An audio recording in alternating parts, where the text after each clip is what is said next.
Ozzy Osbourne, inmortalizado para siempre como el príncipe de las tinieblas, pasó décadas desafiando al destino. Era un superviviente, un icono nacido del caos que parecía engañar a la muerte una y otra vez.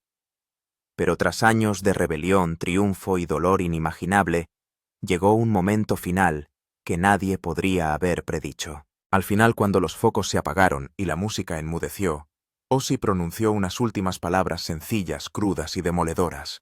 Palabras que despojaron a la leyenda, al mito, a la locura. En ese momento, ya no era el dios del rock. Era solo un hombre vulnerable, cansado y finalmente desenmascarado. Su familia, reunida a su lado, se quedó llorando. Porque la verdad que reveló había permanecido oculta durante toda una vida. ¿De qué se estaba desprendiendo? ¿Qué verdad final necesitaba que el mundo y sus seres queridos escucharan? Acompáñenos a explorar el significado de la última confesión de Ozzy Osbourne y lo que revela sobre el hombre detrás del mito. Comienza el legado. Antes de que Black Sabbath definiera el sonido del metal y cambiara el rock para siempre, un joven Tony Iommi tocaba tranquilamente en los humeantes clubes de Birmingham. Guitarrista de blues de corazón, tocaba donde podía, experimentando y buscando constantemente. El progreso llegó lentamente. Durante mucho tiempo parecía que nada echaba raíces. Pero las cosas cambiaron cuando empezó a tocar con el batería Bill Ward y el bajista Geezer Butler. Había algo eléctrico en el ambiente, crudo, oscuro, poderoso. Aún así faltaba algo, una voz. Irónicamente, la pieza que faltaba había estado ahí todo el tiempo. Tony y Ozzy Osbourne habían ido a la misma escuela, aunque su relación inicial distaba mucho de ser amistosa. De hecho, Tony había acosado a Ozzy durante su época escolar, una dolorosa verdad que ninguno de los dos ignoraba. Pero años más tarde el destino los volvió a unir, no como enemigos, sino como compañeros de banda unidos por el sonido y el espíritu. El breve paso de Tony por Jethro Tull le había mostrado cómo era la industria musical, pero carecía del alma que él ansiaba. Volvió al incipiente grupo que entonces aún se llamaba Earth, y se encontró con un fuego reavivado. Y cuando Ozzy se puso al frente, todo encajó en su sitio. La química era innegable, el caos era real, y nació una leyenda. Por eso Ozzy intentó mantenerse alejado de él. Le resultó más fácil juntarse con Geezer Butler, y poco a poco esa elección cambió su vida. Ese vínculo temprano con Geezer llevó lentamente al comienzo de algo grande. Ozzy amaba la música desde que era joven. Al principio admiraba a grupos como The Beatles, pero a medida que crecía su gusto cambió. Quería algo más heavy. Bandas como Led Zeppelin y Cream captaron su atención. Su sonido le hizo sentir algo nuevo. Esa energía en bruto empezó a atraerle. Quería formar parte de algo tan poderoso. Aunque Tony y él se conocían de la escuela, trabajar juntos no empezó bien. Tony no creía que Ozzy tuviera lo necesario para liderar la banda, pero todo cambió cuando empezaron a ensayar. El sonido que salió de esas primeras sesiones era extraño y áspero, pero funcionaba. Aunque al principio hubo tensión cuando empezaron a trabajar juntos. Pero una vez que Ozzy se puso a cantar, las cosas cambiaron. Su voz no era perfecta y no siempre cantaba las palabras correctas. Sin embargo, su forma de cantar era poderosa. No se limitaba a la letra. Dio lo mejor de sí. Su voz transmitía una energía que captaba la atención de la gente.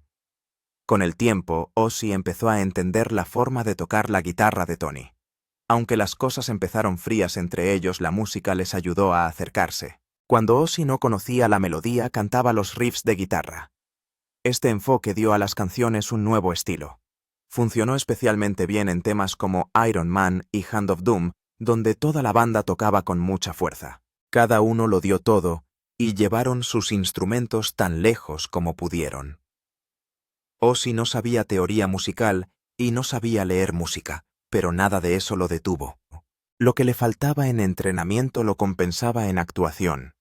En el escenario cambió por completo. Vestía de negro y se movía por el escenario como si algo se hubiera apoderado de él. Aportó emoción a cada línea y la canción empezó a parecer más pesada. La gente no se limitaba a mirarle. Se sentían atraídos. Llevó el pesado humor de las canciones y las hizo sentir reales ante cada multitud. El sonido de Black Sabbath no surgió por accidente. Se construyó lentamente. Los riffs de guitarra de Tony tenían peso. La voz de Ozzy tenía un tono espeluznante. El bajo de Geezer lo mantenía todo en su sitio. La batería de Bill daba a las canciones un ritmo profundo y arrastrado. Cada pieza encajaba en su sitio con el tiempo. Esa mezcla dio forma a la primera versión de su sonido. Su música inicial tenía ritmos pesados y temas oscuros, y esa mezcla atraía a la gente. La música no se quedó en un solo lugar. Siguió creciendo. Bandas como Judas Priest e Iron Maiden empezaron a tomar ideas de Sabbath. El estilo empezó a extenderse y en poco tiempo se convirtió en algo nuevo. Ese sonido grueso y áspero se convirtió en la raíz de un nuevo tipo de música. No seguía las reglas. No encajaba en lo que hacían otras bandas. Su sonido no se ceñía al blues. Se pasó a algo más oscuro. Ese cambio no solo afectó a su música, cambió todo en el rock. Los fans empezaron a darse cuenta. Otras bandas intentaron seguirles. Los primeros años no fueron fáciles. Su alineación no era perfecta, pero no se rindieron. Gracias al trabajo duro y a la suerte, encontraron su núcleo. Incluso con problemas y errores en el camino, su sonido se afianzó. Canción a canción, ayudaron a dar forma al futuro del heavy metal.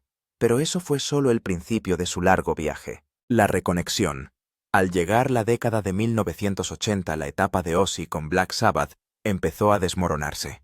La tensión dentro de la banda había crecido a lo largo de los años, y finalmente llegó a un punto en el que ya no podían mantener las cosas unidas. Tomaron caminos separados. Pero aunque Ozzy dejó el grupo, no dio la espalda a todo lo que habían hecho. Llevó parte de ello con él, especialmente el fuerte sonido de guitarra que Tony Iommi había construido. Ese mismo tono pesado apareció en la música en solitario de Ozzy. En sus conciertos en solitario, a menudo recuperaba la energía de las viejas canciones de Sabbath. En su álbum en directo, Speak of the Devil, tocó versiones renovadas de aquellos primeros temas y ofreció a un público nuevo la misma fuerza que tuvieron las canciones en su día. Incluso con toda la distancia que los separaba, Ozzy y Tony habían creado algo que perduraba. Su amistad se había roto más de una vez. Hubo largos ratos en los que no se hablaron y otros en los que no quisieron verse en absoluto. Pero sus nombres seguían unidos. Estas dos leyendas crearon un sonido que dio forma a todo un género. No siempre estuvieron de acuerdo, pero la música que hicieron juntos contribuyó a mantener su vínculo. En un momento dado, habían perdido todo contacto. Su conexión se desvaneció, y la ira sustituyó al vínculo que solían tener. Los problemas que tuvieron en Black Sabbath les persiguieron mucho después de la separación de la banda. No arreglaron las cosas rápidamente. Ambos se aferraban a viejas frustraciones. Esa brecha se mantuvo durante años hasta que algo personal ayudó a producir un pequeño cambio. Ozzy necesitaba cirugía. Durante su recuperación no podía moverse mucho. Fue entonces cuando Tony empezó a tenderle la mano. Empezó a enviarle mensajes para saber cómo estaba. Al principio, no fue nada del otro mundo, pero significó algo. Ese pequeño esfuerzo empezó a romper el muro que los separaba. Cuanto más intercambiaban mensajes, más se reavivaba la amistad. Poco a poco empezaron a reconstruir lo que habían perdido. Los mensajes de texto se convirtieron en charlas más largas y pronto encontraron la forma de volver a conectar. Más tarde volvieron a subirse juntos a un escenario. En la ceremonia de clausura de los Juegos de la Commonwealth de 2022, interpretaron Paranoid ante una multitud. Ese momento hizo algo más que entretener a los fans. Les recordó a ambos lo que una vez tuvieron. La música me trajo recuerdos. Quedó claro que algo fuerte había permanecido bajo todos esos años de silencio. Cuando estaban en Black Sabbath, Ozzy nunca se había sentido plenamente incluido. A menudo se sentía apartado de los demás. El resto de la banda se centraba en los instrumentos mientras que Ozzy trabajaba en las melodías. Intentaba ofrecer ideas, pero muchas veces esas ideas no se utilizaban. Algunas canciones no encajaban con su voz y tenía que esforzarse demasiado para seguir el ritmo. Con el tiempo, eso le hizo sentirse desconectado del resto del grupo. Cuando fue despedido de la banda no le sorprendió. Lo había visto venir. No había sucedido de repente. La tensión había aumentado lentamente. Sentía que los demás se habían acercado más entre ellos mientras que él permanecía al margen. Cuando la banda se reunió en años posteriores, volvieron esos mismos sentimientos. Desde 1997, Hasta su último concierto en 2017, hicieron varias giras juntos, pero las cosas ya no parecían iguales. Bill Ward no se unió a ellos durante esos últimos años. No formó parte del último álbum 13, y esa ausencia dejó un vacío. El ambiente durante esas giras era desalentador. Algo faltaba. Ozzy no encontraba mucha alegría en los espectáculos. En lugar de compartir la música libremente, sentía que tenía que vigilar cada paso que daba. Las viejas peleas parecían suspendidas en el aire. Nada parecía fácil.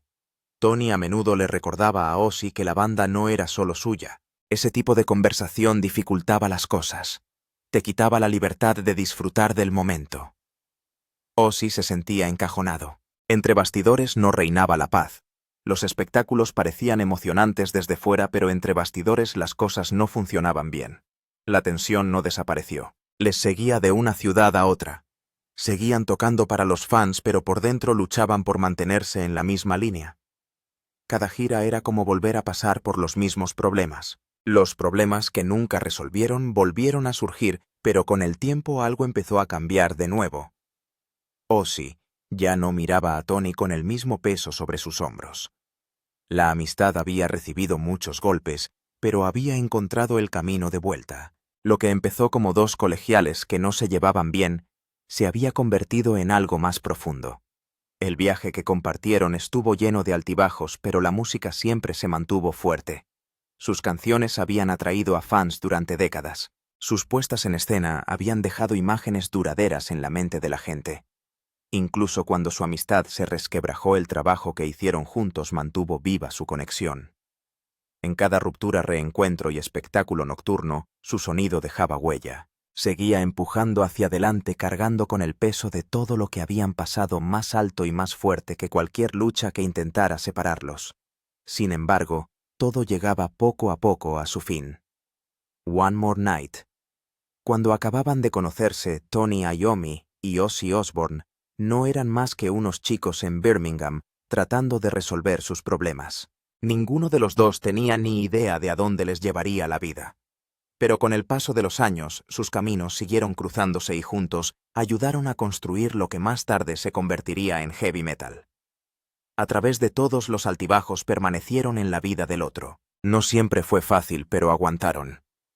Incluso cuando todo a su alrededor cambió, su vínculo se extendió durante 57 años y se convirtió en parte de lo que eran. En esas últimas semanas de la vida de Ozzy Osbourne, las cosas tomaron un tono diferente. Justo antes de que todo se detuviera, volvió a subirse al escenario con Black Sabbath. El espectáculo tuvo lugar en Villa Park, justo en el centro de su ciudad natal. Significó mucho para cada miembro de la banda, pero significó aún más para Ozzy. Había estado luchando contra problemas de salud y el estrés, pero no se echó atrás. Llegó a los ensayos cansado pero decidido a participar. Estaba decidido a participar por mucho que le costara. La banda sabía que no le iba bien, así que intentaron no presionarle demasiado. Mantuvieron las cosas ligeras y simples. Ozzy entraba, se unía a las canciones, sonreía cuando podía y se reía con los demás. Aunque no se sentía fuerte, dio lo que tenía. Ese momento le dio algo a lo que aferrarse, algo que le hizo seguir adelante. Nadie allí pensó que sería la última vez. No sabían que sería su último momento juntos en el escenario. Entonces llegó la noticia. De repente y sin previo aviso, todo se detuvo. Tony no estaba preparado para ello. Sus pensamientos se dispersaron. Su cuerpo no sabía qué hacer. Cogía el teléfono por costumbre, pensando que podría llamar o enviar un mensaje rápido. Pero cada vez que lo cogía tenía que recordarse a sí mismo que Ozzy se había ido. La verdad le golpeaba una y otra vez. Poco después, Geezer Butler llamó. Estaba igual de conmocionado, igual de destrozado. Ambos lucharon para lidiar con la pérdida. Era difícil explicar cómo se sentía. Todo lo que habían construido como banda ahora se sentía distante. El espacio que Ozzy dejó atrás seguía siendo grande y pesado. No había forma de llenarlo. A lo largo de los años, Tony y Ozzy habían compartido una rutina en sus conversaciones telefónicas. Normalmente empezaban hablando de su salud, de cómo sus cuerpos les estaban dando problemas y de cómo el envejecimiento les estaba alcanzando. Luego pasaban a la música, a los recuerdos y a las cosas cotidianas. Ese ritmo se había convertido en parte de su vínculo. ahora había desaparecido. Mirando atrás, Tony se sintió agradecido de que tuvieran una última actuación. Esa última actuación les dio algo real a lo que aferrarse. Para Ozzy no se trataba solo de la música. Aquella noche le ayudó a volver a sentirse parte de la banda. Se había esforzado para subir a ese escenario. Ahora sin él, Tony se aferraba fuertemente a esos recuerdos. Repasó cada detalle, cada ensayo, cada broma, cada momento. La casa parecía más pesada que de costumbre. Los días pasaban más lentos. Pero esos recuerdos eran todo lo que le quedaba ahora. Ozzy se había centrado en hacer realidad ese espectáculo. El evento se llamaba Back to the Beginning, celebrado justo donde había empezado su historia con Black Sabbath. Quería cerrar el círculo.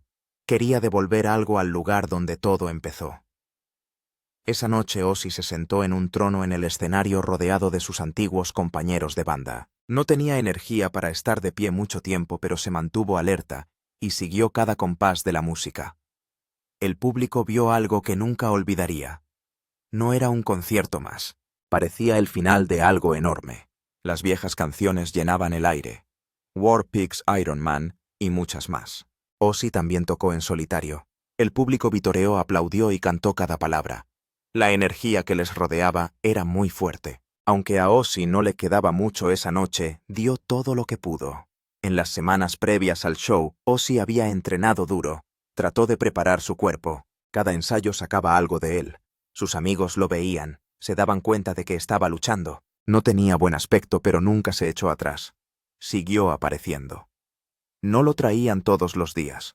Venía lo justo para ensayar algunas canciones y pasar un rato con los demás. Después de cantar se sentaba, hablaba, reía y se iba a casa a descansar. Tras el último concierto, Ozzy fue ayudado a volver al escenario en silla de ruedas. Su cuerpo había llegado al límite, pero le quedaba una cosa por hacer antes de marcharse. Pidió un breve momento con sus amigos. Habló un poco, sonrió y miró a su alrededor a las personas que se habían quedado a su lado. Su rostro mostraba alivio como el de alguien que por fin ha terminado un largo viaje. El peso que llevaba encima pareció desprenderse. Había logrado pasar la noche. El espectáculo había salido como él quería, y eso le daba paz. Pero nadie sabía lo que vendría después. La pérdida de una leyenda. Tony Iommi y Geezer Butler habían estado cerca de Ozzy durante esas últimas semanas. Sabían lo que significaba realmente la actuación. No se trataba solo de cantar canciones o de subirse al escenario. Se trataba de cerrar un capítulo de la manera correcta. Durante los ensayos vieron cómo soportaba el dolor y aún así encontraba fuerzas para cantar. Su cuerpo se había debilitado, pero su espíritu se mantenía fuerte. No abandonó lo que le quedaba. No quería defraudar a sus compañeros. Tampoco quería defraudar a los fans. El día después del show envió un mensaje. Dijo que se sentía agotado, como si no le quedara nada en el tanque. Estaba claro que la actuación le había dejado exhausto. Aún así, no se quejó. Había hecho lo que quería. Se había despedido a su manera. Sus amigos creían que había aguantado lo suficiente para que esa noche pasara. Una vez hecho todo, cambió. Ese esfuerzo final se convirtió en la recta final de un viaje largo e inolvidable. Entonces llegó la noticia solo unas semanas después. Tony no podía asimilarlo. El día anterior habían intercambiado mensajes como siempre. Nada había sido diferente. No parecía real. El recuerdo de ese concierto final vino de golpe. Ozzy lo había hecho posible. Él había decidido seguir adelante. Aquella noche se había convertido en la última imagen que compartirían.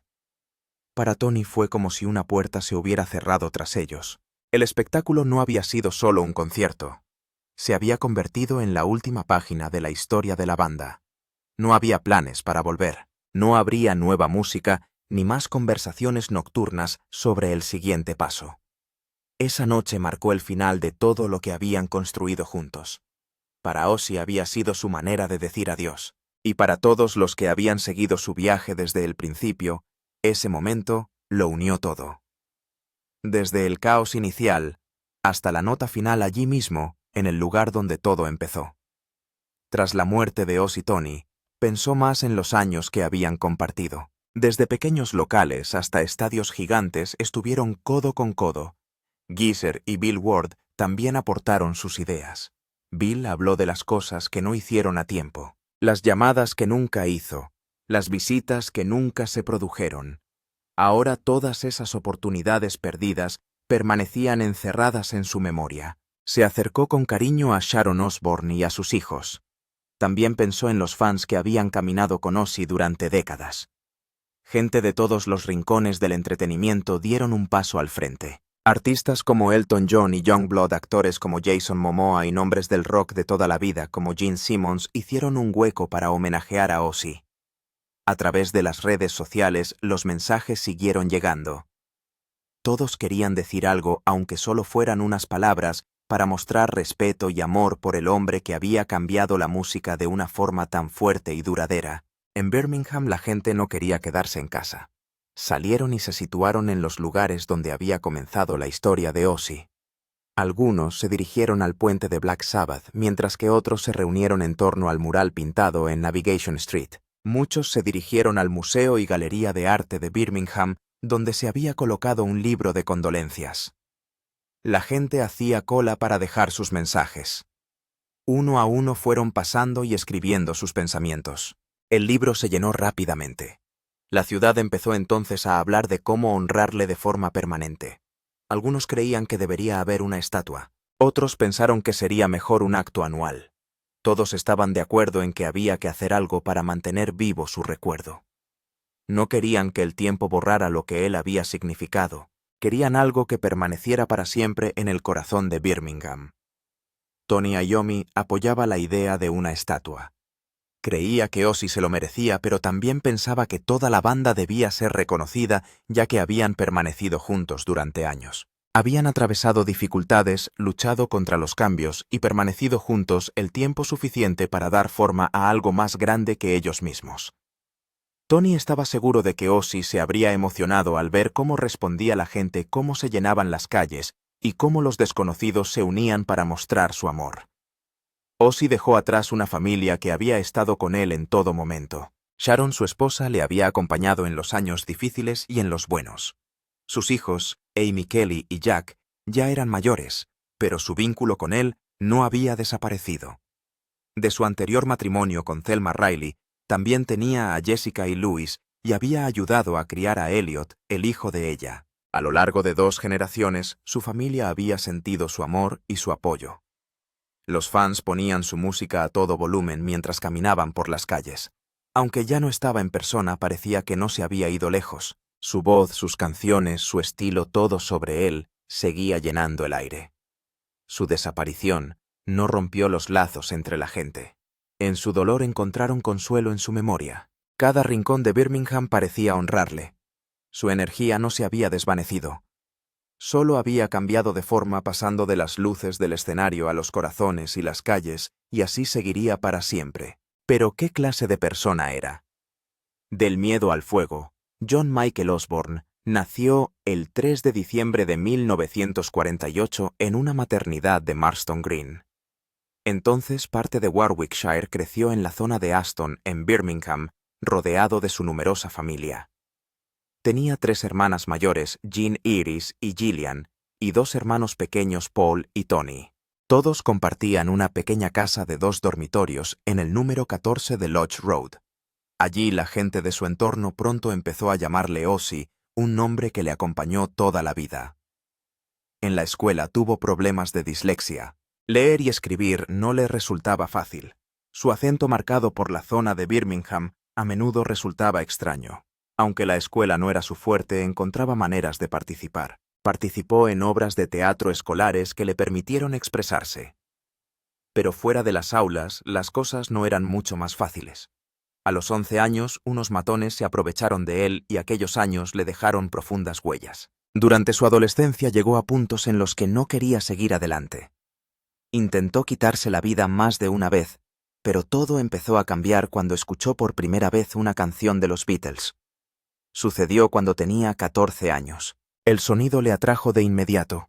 Ese momento encendió un fuego en su interior. Desde entonces supo lo que quería. La música le dio algo a lo que aferrarse y la persiguió con todo lo que tenía. Desde aquel día cargó con el sueño de convertirse en una estrella del rock. Años más tarde lo consiguió, pero no sin suscitar fuertes reacciones. A lo largo de su carrera, Ozzy se enfrentó a duras críticas de grupos religiosos. Decían que su música transmitía mensajes peligrosos a los jóvenes. Algunos incluso le acusaron de promover el satanismo. A menudo se le comparaba con el ocultista Aleister Crowley. Su canción de 1980, Mr. Crowley de 1980, no hizo sino impulsar aún más esas ideas. Pero detrás de todas esas habladurías, Ozzy se aferraba a sus creencias personales. En 1981, mientras firmaba un contrato discográfico con la CBS en Los Ángeles, Ozzy saltó a los titulares por algo totalmente inesperado. Había planeado liberar palomas durante la reunión como símbolo de paz, pero las cosas no salieron como él esperaba. Bajo los efectos del alcohol cogió una paloma y le arrancó la cabeza de un mordisco delante de la sala. Luego la escupió. La sangre corrió por sus labios, conmocionando a todos los presentes. Los de seguridad intentaron sacarle del edificio, pero antes de que pudieran cogió una segunda paloma e hizo lo mismo. Aquel incidente se le quedó grabado. Se habló de él durante años y se convirtió en una de las partes más salvajes de su imagen. Poco después, en 1982, ocurrió algo aún más extraño. Durante un concierto en Des Moines, Iowa, alguien del público lanzó un murciélago al escenario. Ozzy, pensando que era un falso atrezo, lo cogió y también le arrancó la cabeza de un mordisco, sentado junto a su infamia. Miré. Evidentemente tiró un murciélago inconsciente al escenario y pensó que era una rata. Pero esta vez fue real. El murciélago le mordió y tuvo que vacunarse contra la rabia. Eso se convirtió en otra parte de su historia. En el 37 aniversario del incidente en 2019, Ozzy lanzó un bate de juguete con una cabeza que se podía arrancar. Se agotó rápidamente a través de su tienda online. La tragedia llegó en 1983, cuando un adolescente canadiense llamado James Jollymore acabó con la vida de una mujer y sus 2 hijos tras escuchar la canción Bark at the Moon. Un amigo afirmó más tarde que Jollymore se sentía extraño cada vez que escuchaba la canción. Dijo que en Nochevieja algo cambió en él, y entonces actuó violentamente. Al año siguiente, en 1984, se produjo otro caso desgarrador. Un adolescente de California llamado John McCollum falleció al quitarse la vida mientras escuchaba una de las canciones de Ozzy. La canción había sido escrita para advertir de los peligros del abuso del alcohol. Pero los padres de McCollum creían que empujó a su hijo hacia su trágico final. Sufría depresión clínica y su familia presentó una demanda contra Ozzy y la CBS, alegando que las letras habían influido en su hijo. El tribunal no estuvo de acuerdo y falló a favor de Ozzy. Años más tarde surgió otra demanda, esta vez de los padres de Michael Waller. Pidieron $9 millones. Pero de nuevo el tribunal dictaminó que la música no era responsable. Durante la década de 1980, Ozzy pasó por un fuerte consumo de sustancias. A veces, se apoderó de su vida. Uno de los momentos más oscuros de ese periodo llegó cuando admitió haber acabado con la vida de 17 de sus gatos domésticos en un episodio en el que consumió sustancias. Ese momento demostró hasta qué punto habían llegado las cosas. Había perdido el control más de una vez, y el daño se extendió mucho más allá de sí mismo. La vida temprana de Ozzy en Birmingham dio forma a gran parte de lo que vino después. Desde esa pequeña casa en Aston, escaló a un mundo que pocos alcanzan. Su música, sus decisiones y sus acciones despertaron fuertes sentimientos en la gente, tanto buenos como malos. Pero cada parte de su viaje, desde el patio de la escuela hasta el escenario, contenía un trozo de la historia que dio forma a la música rock para siempre. A través del dolor, la ira, la energía y el fuego, dejó tras de sí algo inolvidable. ¿Qué impacto crees que tuvo Ozzy Osbourne en la música en general? Danos tu opinión en los comentarios. Si te ha gustado este vídeo, dale a me gusta y suscríbete a este canal. Antes de irte, mira los otros vídeos en tu pantalla.